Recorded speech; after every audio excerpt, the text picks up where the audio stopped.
Okay, so I've got 6 transitions and build-ups techniques that usually work. So whatever we need to transition, we need to group it and then add some reverb. This is how it sounds without.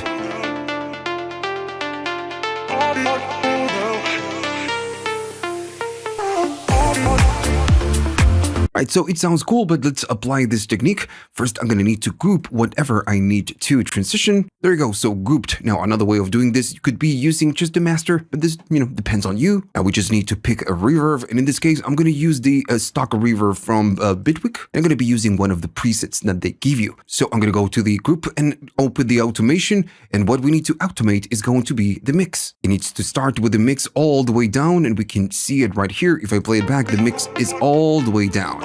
And as the transition goes up, we just need to go up with the transition. Maybe I'm going to be going right here, and then we are going to be going down in the mix. We can add a little bit of curves just to make it a little bit nicer. And on this one, I'm going to be a little bit more aggressive, maybe right here. And if I play it back, you're going to notice the difference right away.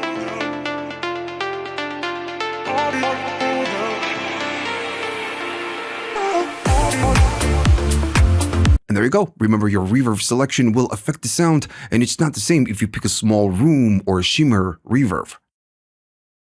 So silence is a very powerful tool, and this one is cool because the only thing we need to do is just to go down in volume, and we can do it with fades. So I'm going to be fading the different parts, and you can fade the different tracks in a different way depending on what you want more on each transition. Maybe I'm going to do the vocals a little bit less, which is this one. So let me show you with.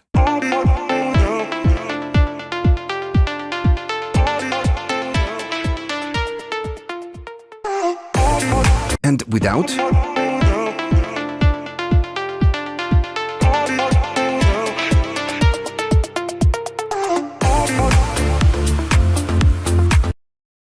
Next up is going to be the always effective classic noise. Now you can use a noise sample or just use a synth. In this case, I'm going to be using a synth, and this one is pretty simple because the only thing you need to do is to turn off the oscillators and go up in noise.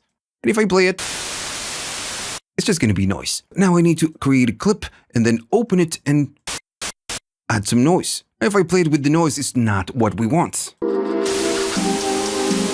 Right, it's just a little bit too much. So I'm going to be using the stock filter, and as the track goes up, the only thing we need to do is to automate the noise.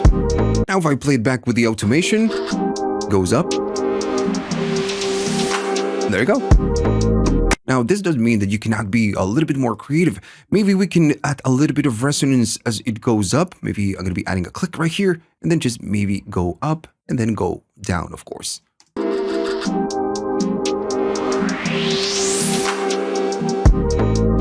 So it's cool, but it's a little bit too dry. We can add effects just to add a little bit of color. I'm adding a little bit of chorus and a little bit of reverb. And if I play it back, and I'm not using any specific, I just throw the plugins right there.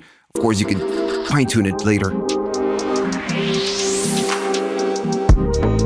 Much better, right? Another thing is that you must not avoid modulation. Always trying to modulate something. So we could use an LFO just to give it a little bit of something extra right here. I'm going to say OK. And I'm going to be adding a little bit of modulation to the filter. And I'm going to be syncing this with the track. I'm going to do the same thing on the tool. And what I want to do right here is to do a little bit of panning. And on this one, I'm going to do 8 notes. I'm going to go down in volume and play it back and see how it sounds.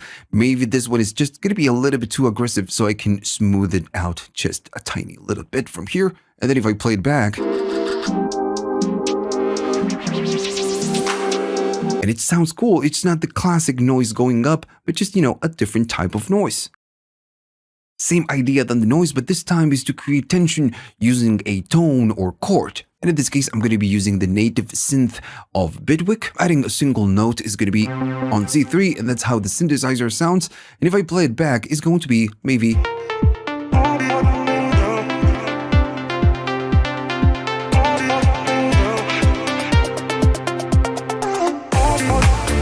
Not what we want. It sounds pretty boring, so what we need to do is to automate the pitch. In this case, it's going to be this one. I'm going to select it, and then we can do a little bit of automation. Right there is going to be starting on 0. But then what we need to do is we need to go up in pitch as we get to, the final part. Now you can go really crazy, but maybe 30 semitones is a little bit too much. I'm going to be staying on the 1 octave up. There we go, 12 semitones up. And now if I play it,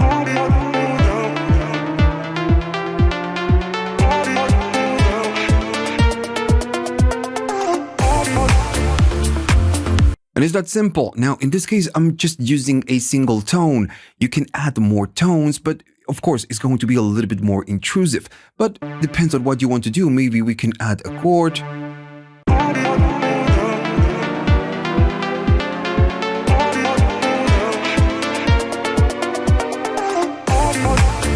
Using different types of chords will give you a different tension. In this case, I'm going to do something a little bit ridiculous, but it's going to give us an odd tone. And just like we did before, we can add a little bit of modulation just to make it a little bit more interesting. I'm going to lock it to 16, and I'm going to move the filter up and down, and just bring another one on 8, just like we did before with the noise. And right here you have the panning, so we can go to the left and to the right. And just like we did before, we can automate the filter. In this case, I'm going to be using the synthesizer, but you can use an extra, effects. And if I play it back,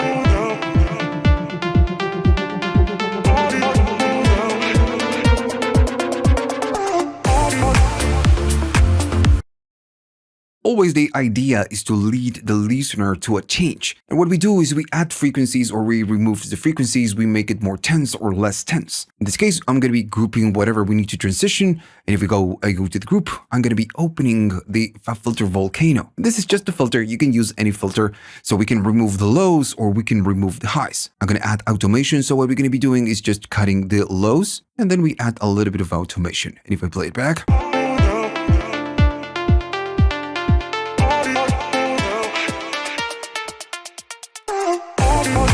we can go the other way. Instead of doing a high pass, what we can do is we can make it a low pass. And then we add a little bit of automation. And remember, in this case, we are chopping the highs is a little bit different. And it's going to sound different.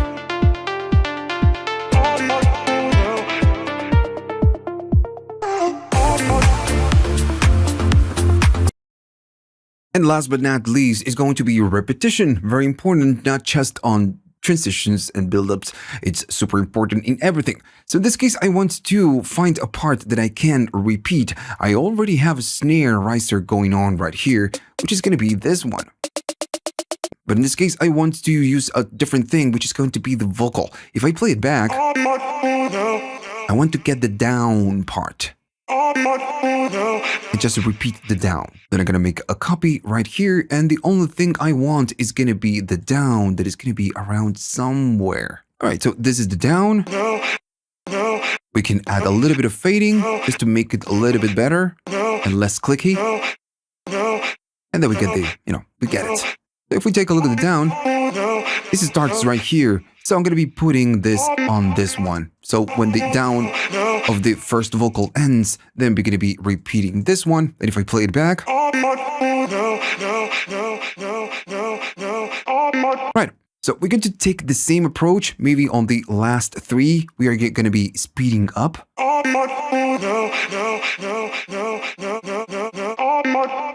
So again, that's the trick. Maybe the last one, I just don't need it. Now I'm going to be playing it in the context of the mix. If I play back.